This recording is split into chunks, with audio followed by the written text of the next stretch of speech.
didn't have friends, didn't smoke, drink, drugs, parties, whatever, all that kind of stuff. I trained, not only 7 days a week and twice a day, I trained 3 times a day. And by following that implement and really lasering in, I was the Canadian champion, North American champion, and at 17, I was the undefeated champion of the world.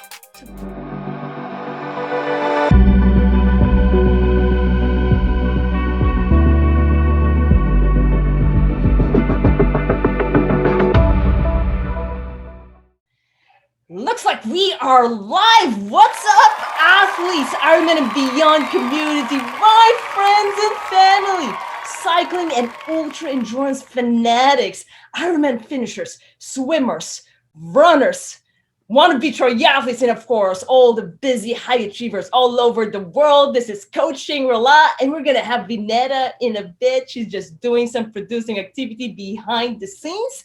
I wanted to tell you that we are so excited to have this weekly live show because today we are gonna blow up your computer, your phone, your iPad, whatever you have.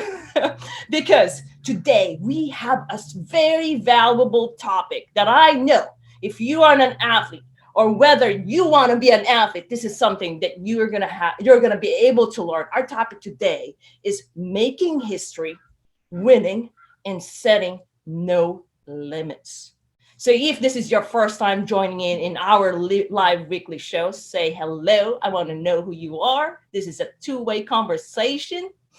We do this free live weekly training in our exclusive Ironman and Beyond for our athletes. But today is special. We're broadcasting it in my timeline. So are you excited for today's live show? Because I am super excited. So if you're one of those who have been waiting for this live training, just comment down below, say excited. If you cannot wait to get all pumped up and be inspired and to get on your trainer or your bike right now or first thing tomorrow morning, say, you know what? You're going to get a pen and paper, tune in and listen today. Because today, that topic, making history, winning, and setting no limits, our special guest will help us uncover that topic. And our special guest, let me introduce you to her, okay? So, but before that, if you're listening live, just say hashtag live or replay, hashtag replay. Let me see the names. Who are you? Type in. And Vineta is actually giving me feedback here, just so, we could have a two-way conversation. Let me introduce you our guest. Our guest right now, she's actually calling in from Canada, live. Everyone, if you're tuning in, feel free to actually type your comments, engage, say your questions. All right, this is the time because I'm so excited. All right, let me introduce you.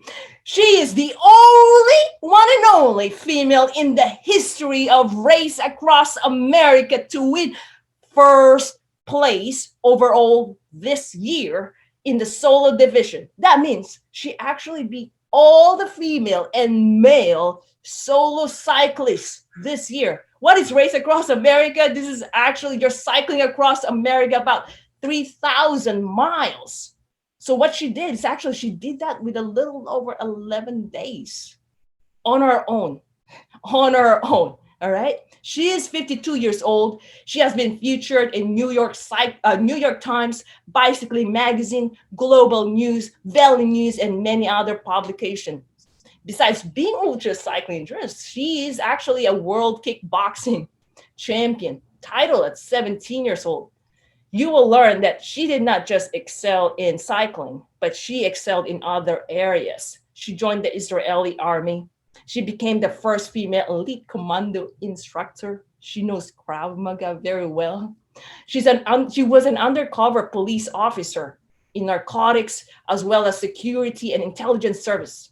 Actually, she became also duathlon champion. She was with Canadian national cycling team. In other words, everyone, she's a badass woman. So without further ado, let me introduce Leah Goldstein from Canada. How are you doing, Leah? I am so happy to have you here. Thank you so much for your time. How are you doing? I'm doing awesome. Thanks so much for having me. Of course. Well, it's been what, 2 months since after you won that race across America? Yeah, 2 months. Yeah. Do you miss your bike, or have you been biking since then? Oh yeah, I mean, I started riding probably like as soon as I got back home, right? Yeah. Wow. Yeah. Wow. So let me ask you, when you actually started that race across America, that was June, did you know that you were going to win? Well, I mean, that wasn't in the cards. I mean, I had trained because for 2 years because in 2020 obviously it was canceled because of COVID.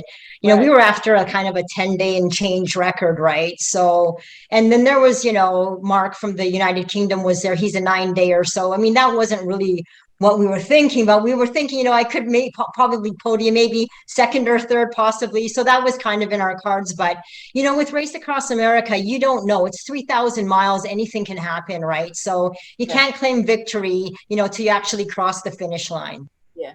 And actually, you've changed also your sleeping habits, your strategy from the 2019 RAAM that you did. Did you have also the same crew that you had in 2019? I had mostly the chorus was pretty well the same. And then I had some more. I mean, I had to primarily take an American crew just because of, again, COVID, you know, it just the complications of coming back and forth through the border. So, yeah, I mean, like I said, primarily it was the same, just a few new people, but, you know, they knew me. They'd done it 2 other times before. So we had a plan going into RAAM, you know, but what we weren't expecting was the 115 Fahrenheit or the 50 Celsius that hit us. I mean, that was like a nuclear bomb. It's already grueling. And then now it was over 100. Was it all throughout the states that you passed through? Is that one? I mean, there was a heat warning wave through the desert, right? You know, and I think it was, I said, I don't know the calculations in Fahrenheit, but it was about 50 Celsius, which is extremely hot. I mean, I've never experienced anything like that. And it wasn't just through the desert or through you know, Arizona and California. The heat wave went right across through California, through Illinois, through Colorado. You know, it was insane.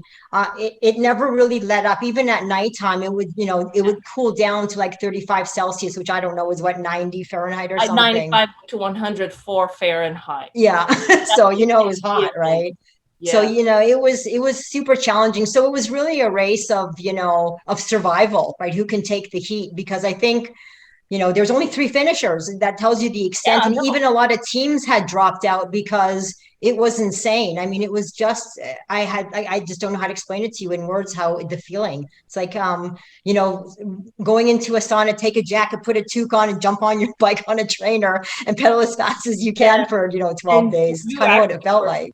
Yeah, you were actually getting sunburned even with the jersey on. Oh yeah, I got blistered right through my jersey. That's how the intensity of the heat, right? I mean, like I said, and even like everything burned, like, because with the sunscreen, like, you know, you're constantly dousing yourself with water, so it's washing off, right? But I mean, all three of us, the finishers, I mean, you look at us, we looked horrendous after we came across the line, right?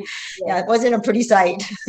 On the 5 kilometer before the finish line, is it 5 kilometer or 1 mile? It was 1 mile. 1 mile. I did read that you fell on the ground. What happened there? I think, well, it was very hot, like through Maryland. I was overheated and I was tired. I wasn't drinking right, eating right. So I think my electrolyte balance just went out of whack. My heart rate jumped up to like 200. And my body just started to like quiver or whatever. And I fell off the bike onto a patch of grass, right? You know, and thank God.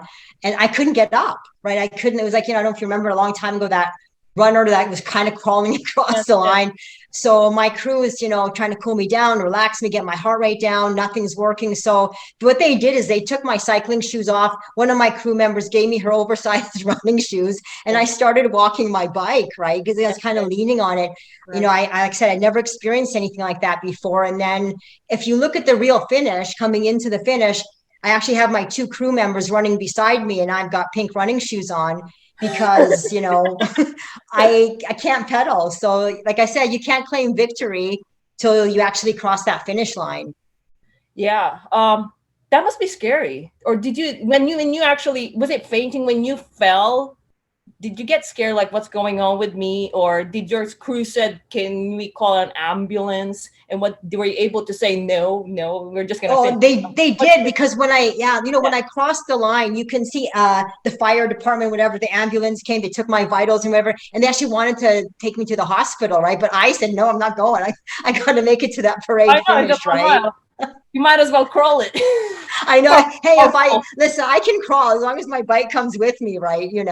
But I was fine. I just think it was the toll. I mean, like, look at the conditions, all of us. I mean, even Eric, the first man, he ended up in the hospital getting an IV. So, I mean, I don't think that's so surprising that the body just said, screw you, basically, right? But it just happened to be a mile before the finish, right? So, as I said, with RAAM, you can't make any victory speeches till you actually cross the line, right? It was scary, because I said I never experienced anything like that before. Well, it looks like Vineta just joined us and was able to do all the producing.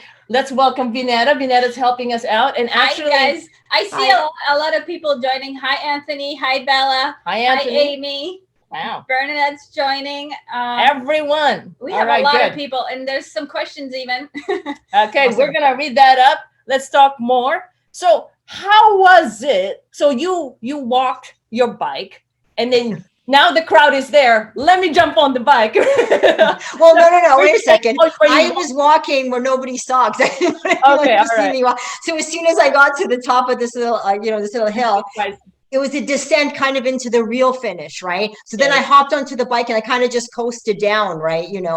I'm just trying to keep my balance and praying to God that I'm not going to, fall over. And then there's the parade finish is where you see all the people, right? That's not the real finish, right? So I'm talking about that's where I actually could put my cycling shoes back on, because, I had these big pink, size 10, whatever, running shoes on when I was crossing the finish line. If you look at the video again, you'll see it, right? Yeah, I did actually. So when you saw it, how was that feeling of actually crossing that finish line and knowing that you made the history to become the only female in the 39 years of race across America? And that was the night, it was at night, and you finishing all these people, like, wow, how did that feel? Well, the funny thing, I mean, it took a while to digest that, right? But when I went into the parade finish and I see all these people there, I go, what the hell are all these people here? I thought there was a concert going on or something. I had no idea it was for me, right? I go, damn, I must have did something big today, right? So yeah, I mean, how can I explain it? It was incredible, right? But actually crossing the real finish line, I was kind of disappointed because of the 11 days and, like you said, changed 3 hours. It wasn't our goal, but under the circumstances, that's what I could pull off. So, either or, you got to take what you get, right? And be happy that you made it across the line any which way, even if it's 20 days, right? Yeah, absolutely. Actually, just finishing the 3,000 miles is a big thing. And then now you just made the history. Well, congratulations. Thank you. And then we actually are very appreciative that you're able to help us uncover this, making history, winning, and setting no limits. I know you have a book and documentary film with Setting No Limits, and I'm sure you are the expert of that with all your history. So I want to ask you, so everyone, we are here. If you're just tuning in, we are unraveling or talking about the topic of making history, winning, and setting no limits. So if you have any questions, just comment down below. Vineta will read it. And we're so happy and so fortunate to have Leah to help us out on this one. So we want to ask you, how did you start wanting to accomplish big goals? Was that when you just, when you were a kid? Well, I mean, you can start when I was a kid. I mean, when we came from the Middle East, so my parents didn't speak English very good. I didn't speak English good. I had a lisp. I had a learning disability. My left leg was growing faster than my right leg, so I had a limp. And so what happens in school when you're different? You get bullied, right? So, I mean, and I didn't want to tell my parents, didn't want to tell the teachers. So my solution was seeing Bruce Lee on TV and going, damn, I got to do whatever he's doing. Because he was fighting like 30 people. I go, I only have to fight off 8. I'm going to learn that Kung Fu, right? And that's how the Taekwondo started, right? And so then from there, I got really good. And one of the reasons why I got really good is because my father was a national champion in the sport of boxing.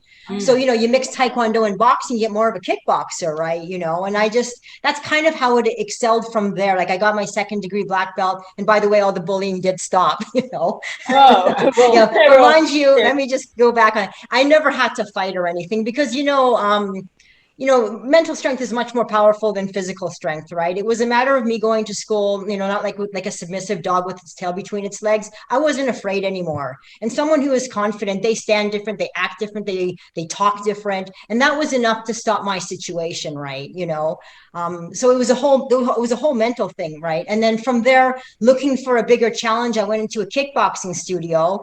The kickboxing coach there saw, a skilled kickboxer, but wanted to teach me a lesson because I kind of had this big head. Sure. He put me in a boxing ring, brings in his most skilled fighter. He beats me up, right? And I go, oh my God, I was completely deflated because I was a 2nd degree black belt.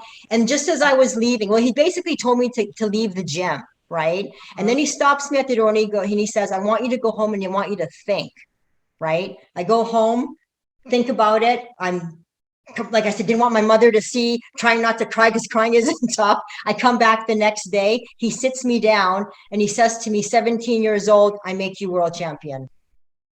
And he did. And that's what happened. Yeah, at 17. I mean, it was, and I learned too, though, what does it take to be the best at anything you decide to do? And that's complete dedication. Because from 13 years old to 17, I took correspondence so I could train more. I didn't have friends, didn't smoke, drink, drugs, parties, whatever, all that kind of stuff. I trained, not only 7 days a week and twice a day, I trained 3 times a day. And by following that implement and really lasering in, I was the Canadian champion, North American champion, and at 17, I was the undefeated champion of the world.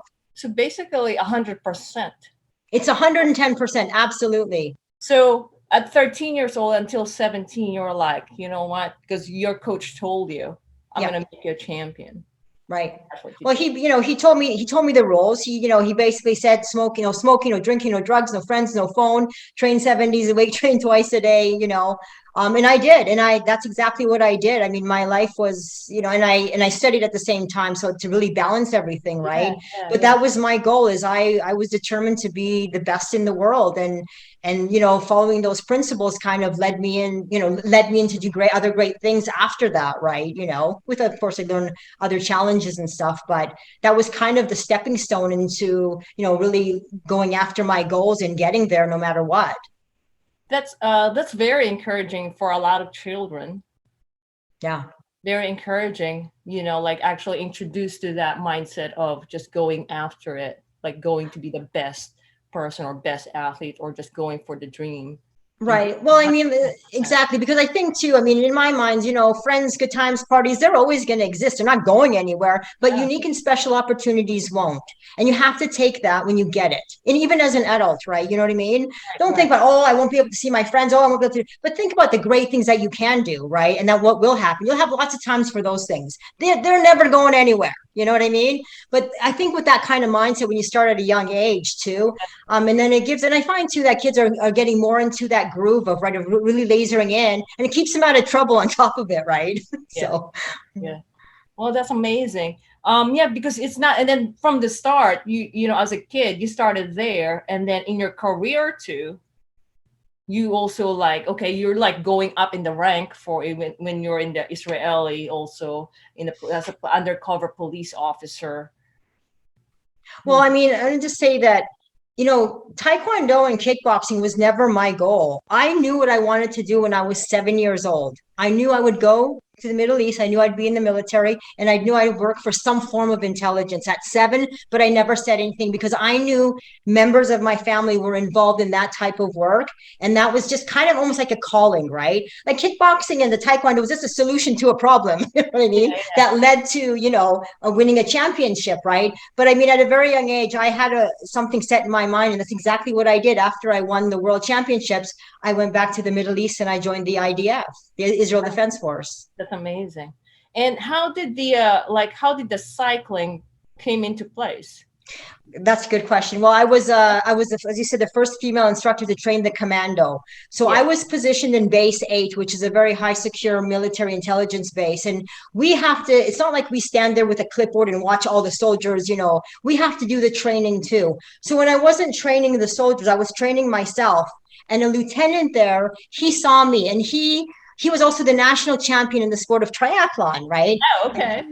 That's when he introduced me to the bike, right? And then that's how the duathlon. And so then we got release passes, whatever, to go out of the base and to start riding. And I absolutely loved it, right? And then that's kind of how the birth of the duathlon started. Yeah, true. And then now you went to become Israeli national in cycling also. You become in cycling team. Is that correct? That's after, yeah. Like, man, I did duathlons. I mean, it wasn't my goal to be a pro cyclist or whatever. I wanted to, I had other fish to fry. That was just something to keep me in shape and for mental, stability and therapy, right? When I worked for the Belush, it's an intelligence agency, undercover. And at 30 years old, that's when I had decided that I wanted to leave it all and kind of pursue a cycling career and become a pro cycling at 30, which was, woohoo, people thought I was nuts, right?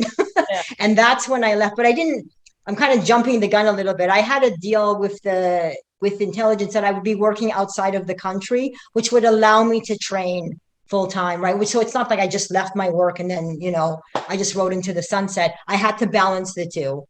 You're still balancing it. Yeah. So when you're saying you did it in the beginning for mental stability and sort of mental fitness, what do you mean? Like, our jobs are very stressful, right? I did certain assignments too that were very dangerous. So sometimes, when you're stressed out or you have an issue, you're always going to solve it. And you always feel better after a run or a swim or a ride, right? I mean, for me, it's either or. I mean, I'm not a swimmer, but I'll go for a run or a bike ride, and I'll always figure it out and I'll always feel better, right? So I think I just did it because it was so stressful where I was. I mean, I couldn't have any communications with anyone in the outside world, right? So, and no friends, no nothing. It was my little bubble or my whatever, my base. And they wouldn't barely release us because they didn't want us to be out too much, right? So I had the salvation of my bike to kind of keep me sane, right? Rather than go to debriefing, I'd go, I'm going for a 50K ride. You know what I mean? So, and that was my therapist. Yeah, I've heard other people say that sports is really, really good with that. Of course, yeah. More people saw that and took that opportunity to actually do that for themselves. Yeah. Yeah, well, it's a release too. I mean, I think another example too, which is a little bit off topic, but like even the kickboxing, hitting something, right? It's great, like just to release, just to break a sweat. And like I said, it's the endorphins that are the release of endorphins. It just makes you feel better. It clears your mind, and it kind of puts you into perspective. Is it really that bad, right? So I think it kind of just changes your focus, right? So I think, rather than, going for a bottle of booze or whatever, a bag of chips, go for a run, or a ride, and you'll figure it out. When you grab a bike, like, were you good at it already? Or of course you did have to kind of learn first, right? Like, okay, the best way. How was that? I was good because I was in Israel. There was nobody to compete against there. So when I left, I was a big fish in a small pond. But when I came to North America, I was a shrimp in an ocean, right? And I got my ass handed to me, right? Like seriously, when I went into I won the beginning races because, we were all beginners and I could rely on my fitness. But once I kind of reached the pro level of racing, I would go into these races and I would come in so last that I wouldn't even know where the finish was because everybody left. I'd see my car in an empty parking lot. I go, okay, damn, this must be it, right? And it wasn't just once or twice. It was multiple times, right? Because in pro racing, it's not a matter of just fitness. You got to use your noodle. But I didn't, right? I just thought, oh, okay, I'm really fit. I can just rely on that, right? But, pro cycling is like a chess game. You have to think before you make your move.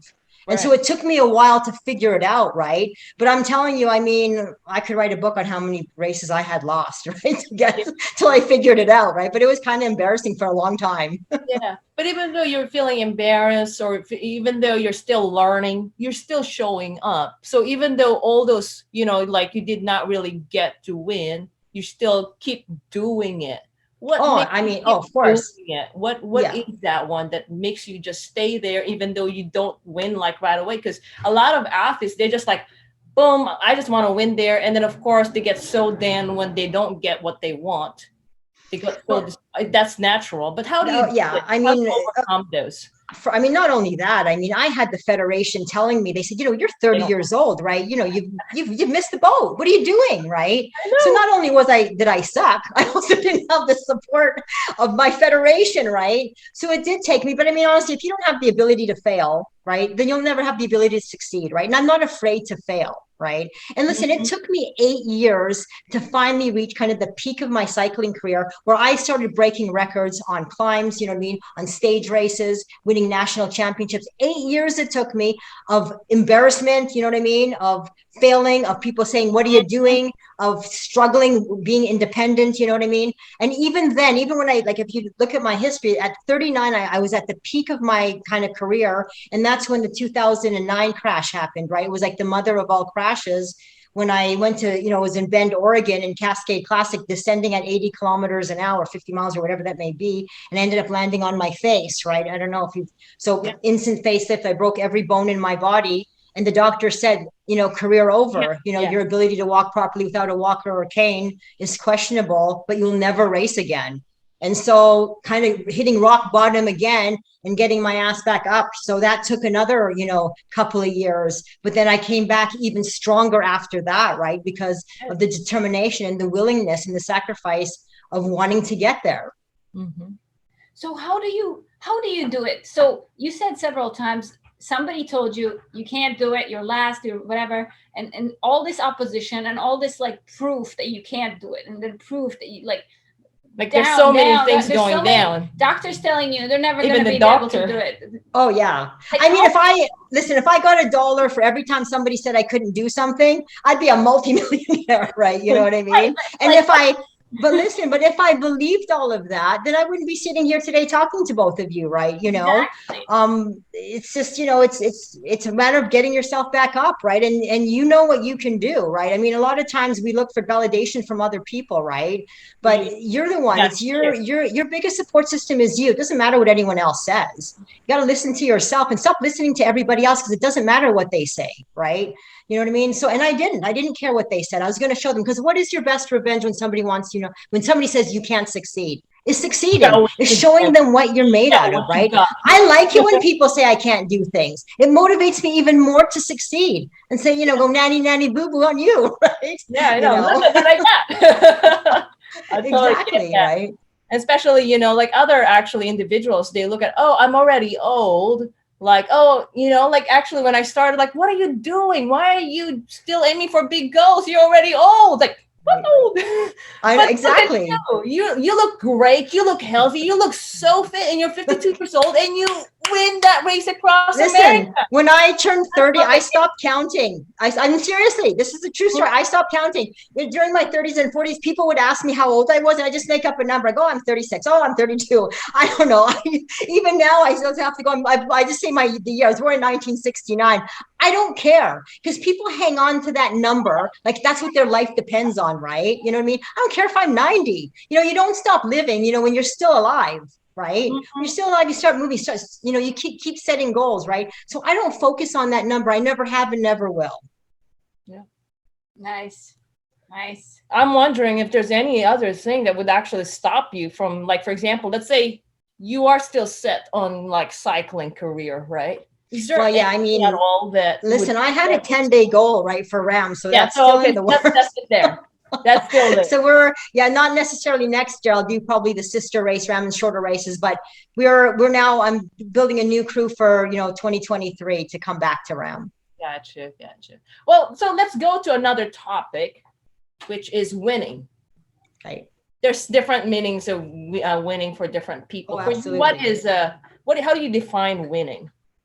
I mean, like, it's just a matter of going after a goal and getting there, right? It's not necessarily coming in first place, like, for example, taking somebody who's never run a marathon before. You're obviously I'm not gonna say obviously, probably not going to win. But if you have a set goal of 5 hours, whatever, and you did that 5 hours, hey, you just won. That's awesome, right? So it depends. It's different for everybody, right? But it's a matter of reaching your finish line, whatever that may be, whether it's first, last, but whatever your personal goal is, that's winning. And you said earlier, you've lost competitions and you've overcome it because you just get after it and show up every time. Of course, how do you know that's how you improve, right? You know what I mean? It's progression, it's learning, it's getting smarter, it's getting fitter. It's you know what I mean? It's refocusing, right? And it's dedication and sacrifice, right? I mean, everybody, look, I don't have the natural talent that I have, that I had in kickboxing and taekwondo. I was quite talented and I had a gift for that. In cycling, I don't. But you don't need a gift in anything you choose to do, because there's a gift we all have, and that's called the gift of work. Right. And that's what I had to do. I knew to be a pro cyclist, I had to work 10 times harder than my competitors if I wanted to be and race in that category, in that level of racing. So was I willing to do that work and willing to sacrifice? Right. So that's what you have to ask yourself, is how much are you willing to sacrifice? And every time you fail, like you fall down, how many times the ability to get back up and keep moving forward? And that's what counts. Right.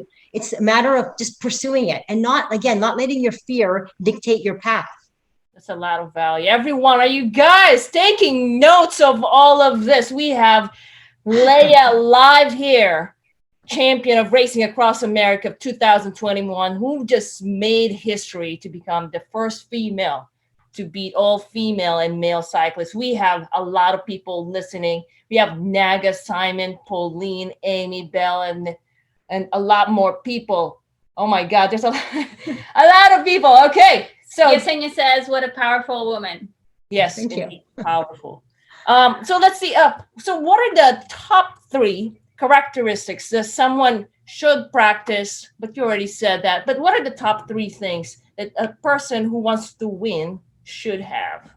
Well, obviously it's dedication, right? It's being consistent, right? And also not being afraid to take criticism, right? It's a lot of, because a lot of times, we get insulted, right? Or if say, that you're not good enough, or this, trying to improve somebody's abilities, right? We take it as an insult. So you know what? Take it. Take anything you can, right? I think that's the biggest key, is being able to take criticism and to deal with it and to make yourself better, right? Just go back to when I was a kickboxer, mind you. Remember, I was a world champion, undefeated. Not one time did my coach, Alan Chang, ever compliment me. Not one time. With the things that I was good at, I knew he didn't need to blow my head up. He only focused on the things that I was bad at and to make it better. Even when I won the world championship, it was clearly unanimous. He whispered in my ear, you could have done better. So, just like the race across America, there's still 10 hours there. Exactly. Well, exactly. I mean, it's setting those high expectations, right? You know what I mean? And that's what it takes. I mean, it's like your passion. It's how much are you willing to give yourself, right? And again, and if you don't succeed, it doesn't matter. You keep moving forward and you keep doing what you need to do in order to get there, right? It's resilience for sure. It's getting better every single day, setting the bar higher and higher. Yeah. You have these personal goals, right? Everybody has their own personal goals, right? But don't be afraid to kind of step out of your comfort zone. I mean, a big thing is learning to be comfortable being uncomfortable, if that makes any sense, right? And that's super important to become successful in anything you choose to do, right? And again, it's all up here. Everything you do, it's what's going on in your mind. Actually, I did read that one. So in one of the articles that I read was that it was 60% mindset, the race across America. Could you tell us more about that? Oh, I'm going to go. It's even 75% mindset. Let's do it. Well, listen, it's really your ability to push yourself beyond your limits and learning, to tolerate pain, right? Because let's say you and I went into a race. You're super fit, you've trained, whatever, but mentally, you crack quite easily. Me, I'm not as fit as you, but my mind is like steel, right? I can guarantee you in a long ultra race, I'll beat you 100%, right? Because in ultra endurance racing like RAAM, you can't really physically train for 3,000 miles, right? But you have to have the ability to sit there and take pain, you know what I mean? And kind of keep awake. And it's a combination of everything, because it's not a matter of if, but when you're going to experience back, neck, knee, constipation, diarrhea, swelling. Mother Nature's going to throw everything at you, right? So you have to deal with those elements. And I don't care how physically fit you are, it's how mentally fit you are in order to challenge it and kind of go beyond the, those thoughts of, oh my God, I just want to quit. So how do you do it? How do you go beyond those thoughts? Well, for one, it's training, right? I kind of try to replicate as much as I can in my own training. For example, like as I live in Canada, so I don't have the luxury of riding outside all year like you guys do, right? So I have to sit my butt on a trainer and stare at a white wall for like 12, 13 hours. And I don't use any stimulation. I don't look at my phone. I don't listen to radio. I don't look at television. I just kind of replicate of what it's going to feel like when I'm in Kansas for 19 hours staring at at cows in a road, right? And the same with the hours, right? And sleep deprivation, right? So it kind of replicate as much as the torture I'm going to go through in RAAM. I kind of experience the same torture in my training, right? So that's what I do, training at all hours of the day, right?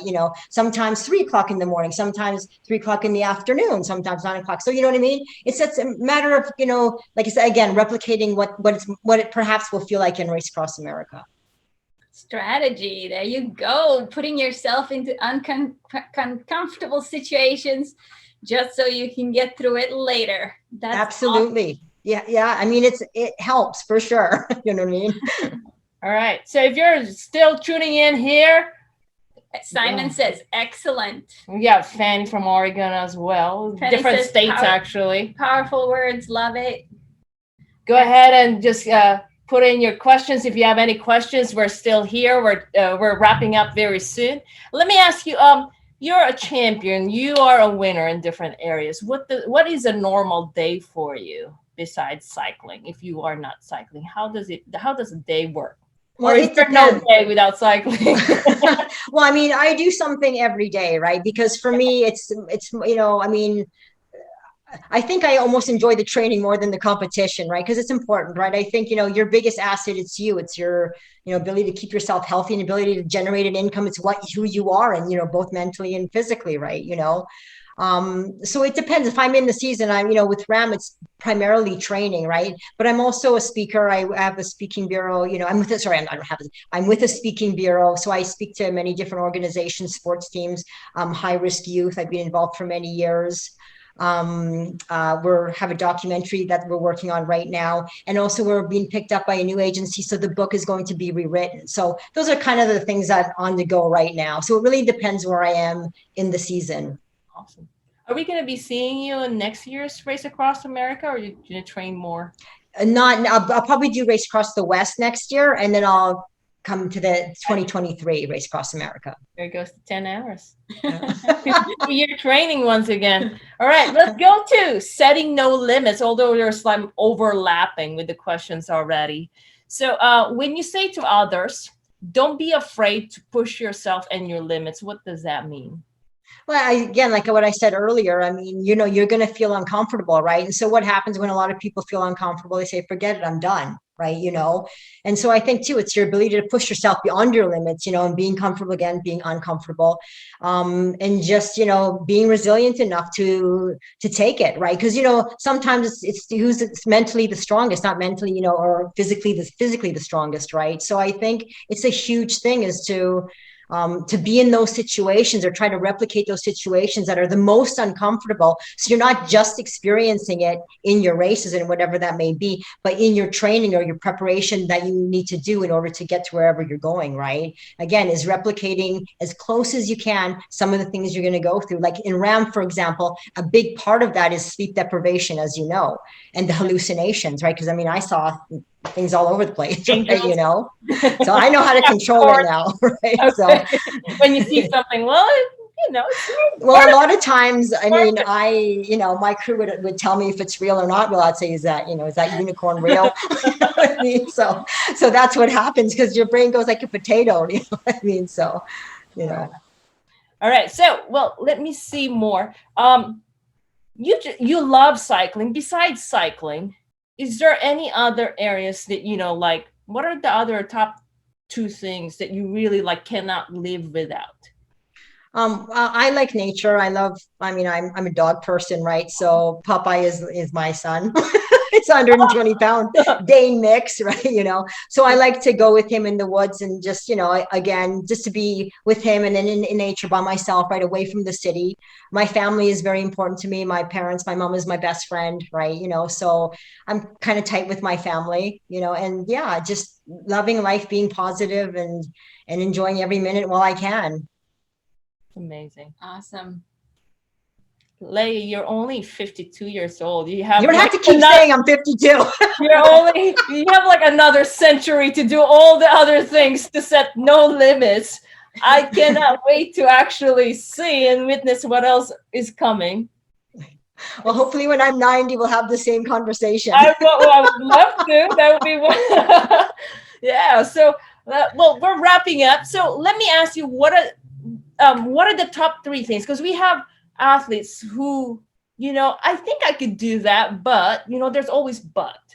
And you are the expert of pushing through the limitation, the no limitation. What would you advise those athletes who want to go for something big, but being stopped because there could be like criticism from other people, or they're scared that they might fail? What are the top three things that you can advise those athletes? Well, again, it's just, it doesn't matter. There's a saying, it's none of your business what other people think of you, right? So remember that, and again, is taking the criticism, and embrace it and use it, right? And don't worry about anyone else says, right?